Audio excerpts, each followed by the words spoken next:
So, who says the classic big American sedan is dead? Because behind me is a classic big American sedan. Yep, it's the Dodge Charger GT. And not only is it a big classic American sedan, but it's also all-wheel drive. So coming up, we're gonna do a buddy review, and for that, I need a buddy. How about my son, Tommy? Hey guys, how's it going? Today we've got a really cool video. We're gonna take the new Dodge Charger out on the road, go over the interior features, and talk about what makes it so darn cool. Yeah, and we're also gonna do a 0 to 60. We're gonna do our navigation snarfs test.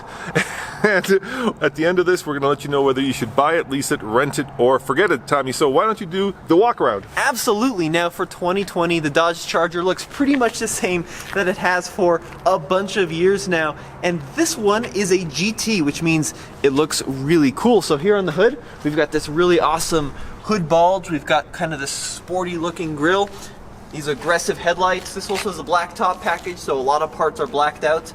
These wheels are 19 inches. They're this cool gray metallic finish. I love this red paint color. It's got this little fleck in it.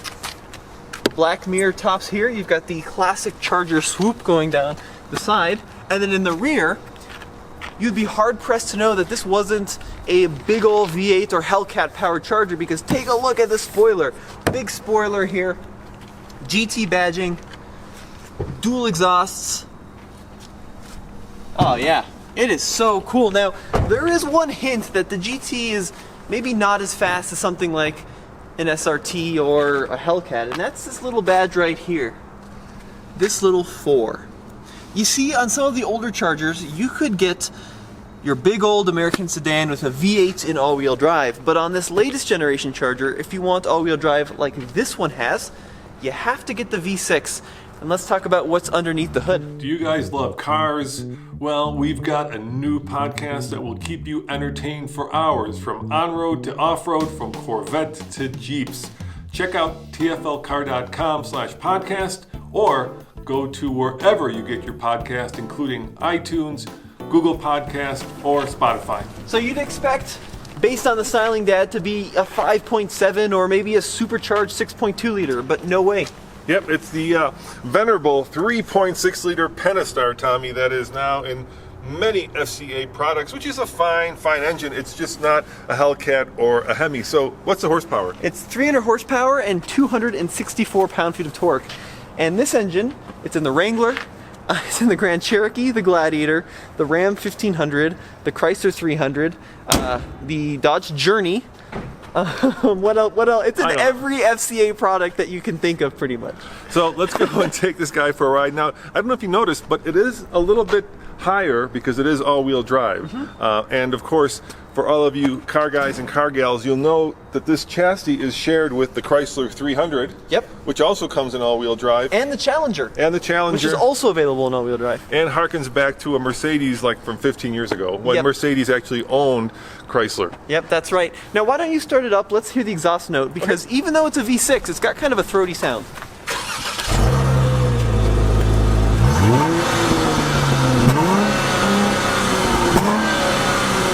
Alright, just kidding. It sounds good on the inside, but it's not actually that throaty on the outside. So let's hop on in and take this new GT for a spin. Alright, Tommy, what do you think of this interior? This sea of black. Well, I think this is true to a muscle car in the very sense of the word, in that it looks great on the outside, it's big, it's huge, it's surprisingly small on the inside, and the interior is not brilliant, honestly. This is like kind of unacceptable in 2020. This would have looked really good in maybe like 2008. But having just, you know, an acre of black plastic across the entire dashboard with nothing to break it up is just not brilliant. You sure that's not leather? You got the French stitching here? You don't think so? No, it feels quite rubbery to me. This is kind of cool. So just like the old Chargers, it's kind of driver-centric, sorta-ish. Yep. But, you know, still with a little bit of a rental car flair, if you will. You know, I do love the Uconnect here. Oh, it's awesome. Best system in the business. Yeah, it's very straightforward. It's easy to use. You know, you've got all your different settings down here. You don't have to think about it. I think it's one of the best that we've ever experienced. So let's talk about numbers, Tommy. How much does this guy cost? With the Pentastar, it should be affordable, right? Right. So the Charger lineup starts out, you know, with the SXT at the base. Yep. Then the GT, which is a cool looking V6. Yep. And then the RT, which is when you start getting into the V8s. Now, this GT all-wheel drive plus starts at $35,000, which is reasonably affordable. But this one you see here, Yeah. 46 grand. Whoa, 46. You could get a Hemi for that, Tommy. Oh, you could easily get a nicely equipped Hemi. You could probably get a Scat Pack for that. You probably could, but if you want all-wheel drive, you have to get the V6, which is kind of a bummer for us that live in Colorado and some of the other northern states. And it's the same thing on the Challenger as well. And I've actually asked the engineers why, like on the Challenger, you can't get a V8 in all-wheel drive, and they say it's due to the placement of the starter motor on the Hemis. Yep.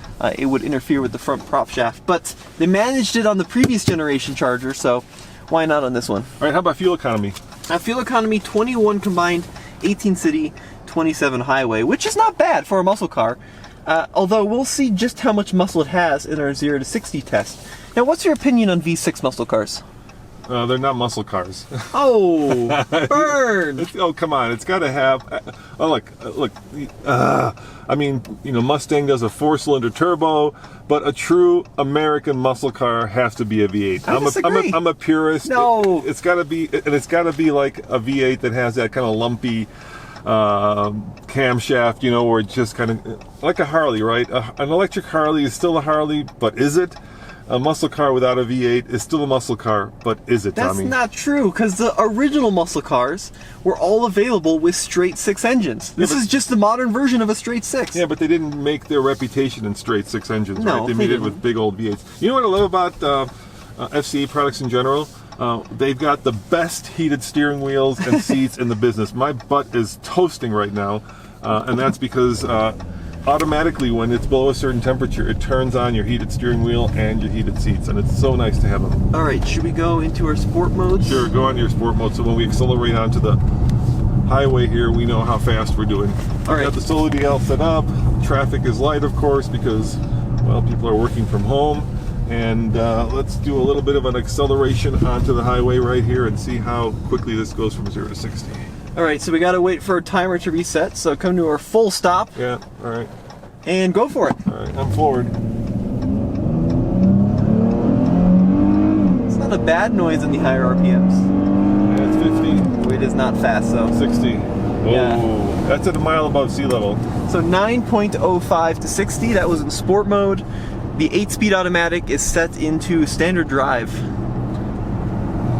Yeah, that is not muscle car territory, Tommy, by No. any stretch of the imagination. It isn't. Want to do the highway cruise test on the quiet meter? No, I think this should be actually pretty good.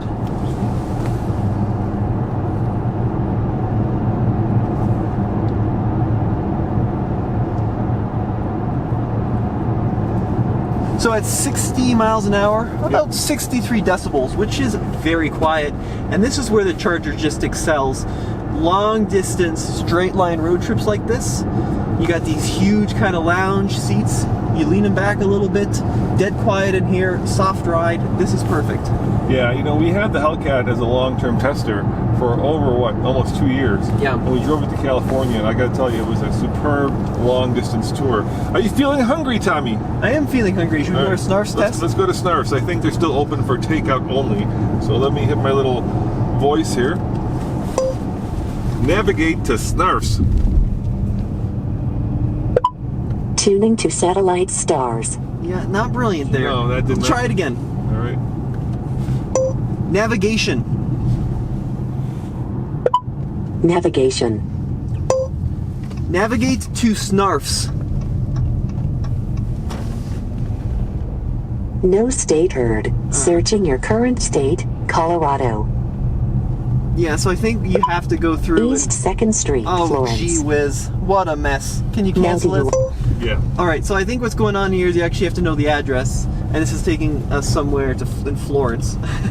But, you know, other than the voice commands, the infotainment system in this is really good, as you mentioned. Phone connectivity. Let me turn my heated seat and steering wheel off. I'm boiling. I have a problem with this, actually. What's that? So you have heated seat and steering wheel in here, Yeah. but there's no button. Yeah, I hate that. And there's no button on the steering wheel either for the steering wheel. I know. That's no good. All right, we're coming on to our rough road, Tommy, and we're going to do the Hula Girl test. Now, this test basically sees how much she dances when the road gets rough. 0 being no dancing, 10 being she's out there huluing her heart out. Okay. And in this case, dancing is bad. We want no dancing. Yeah. So let's look at her. She's not dancing too much. Well, I'm gonna hit a big bump there. And we're hitting traffic here, but you know what? I think she did really well. Yeah. What would you say on the snarfs on the hula girl test? I would give that a 2. I would give that a 2 as well. This car I don't think handles very well. Let's be honest. It's kind of a boat. Yeah. But frankly, when you're driving along every day on these rough roads, the ride is amazing. It's just super compliant and super soft. Now you guys might be wondering, what does this compete with? And like I said, the big American classic sedan is a dying breed, right? The Taurus is gone. There isn't that much left, and a lot of them actually aren't even American. So there's a Chrysler 300. Yep, that's American. American. There's also the Nissan Maxima. Yep. The Kia Cadenza. Yep. Toyota Avalon. Yep. And that just came in all-wheel drive. Yeah, exactly. But 4-cylinder. Yeah. Well, how about it, huh? 4-cylinder all-wheel drive. So this car does have a fair amount of competition still, although you know your big old Fairlanes of the 1960s and Caprices certainly aren't around anymore. But having said that, I still think this Charger is a competitive vehicle in the segment. Now, 46 grand's a lot of money. Yes. It is a lot of money. It's Scat Pack money. It is Scat Pack Which money. is 500 horsepower almost. Yes, but you know, if you want all-wheel drive, and we do because we live in a cold environment, this isn't a bad option. And you just know that even though it's a $46,000 MSRP, this platform has been around for so long that there's got to be some killer discounts on it. Yeah, I'm assuming that most people do not pay $46,000 for this car. I think if you go to the dealer, especially now, you probably find a heck of a deal. Absolutely. Out there. So, yep.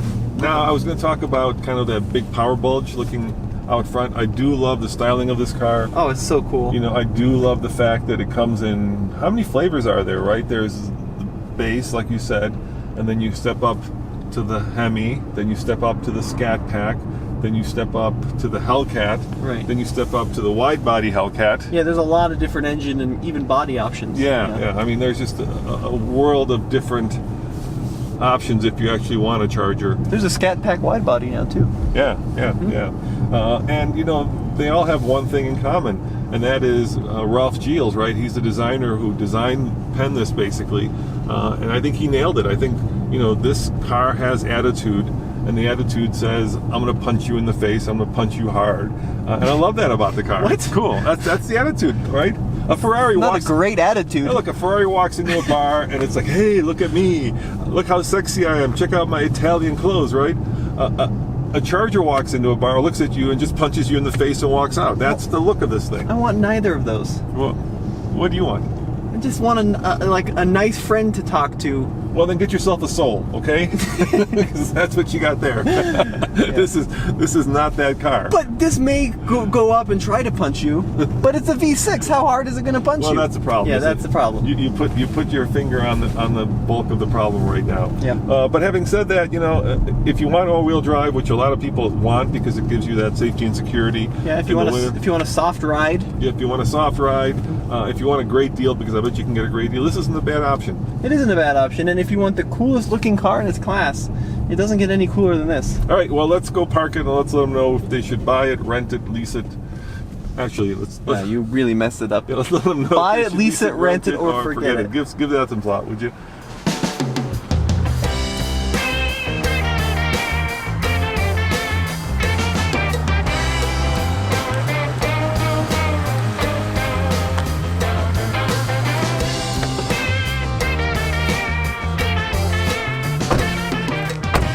All right, guys, on the TFL scale of buy it, lease it, rent it, or forget it, Tommy, I'm going to give that one a definite lease it. It's just a little too expensive. If it were a Scat Pack, if it were a Hellcat, heck, if it was the Daytona, I'd give it a buy it all day long. By the way, the Daytona, they're only making 500 of those with the Hellcat engine. That's the one to get.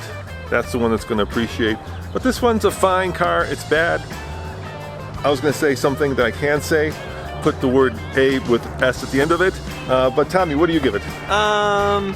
Here's the deal, right? 46 grand for a Pentastar equipped charger is it's just too much money, even with all the convenient features that this has. So I'm gonna give it a lease it, which is being a little bit generous, I think. However, if you could get the V8 with all-wheel drive, buy it all day long. That was such a cool trim, and I really wish they would bring it back for us cold weather folks that need it. Yeah, I'm sure the police officers out there too would love that I one. think they actually do get that one. Really, the police I think- officers? Yeah. I'm You guys- probably wrong about this, but let me know in the comments below. I think you can, the police officers can get an all-wheel drive V8. It's possible, yeah, because they have probably one of the coolest cop cars out there. Well, guys, as always, thank you for watching. And remember, check out tflcar.com for more news, views, and of course, Real world V6 charger reviews.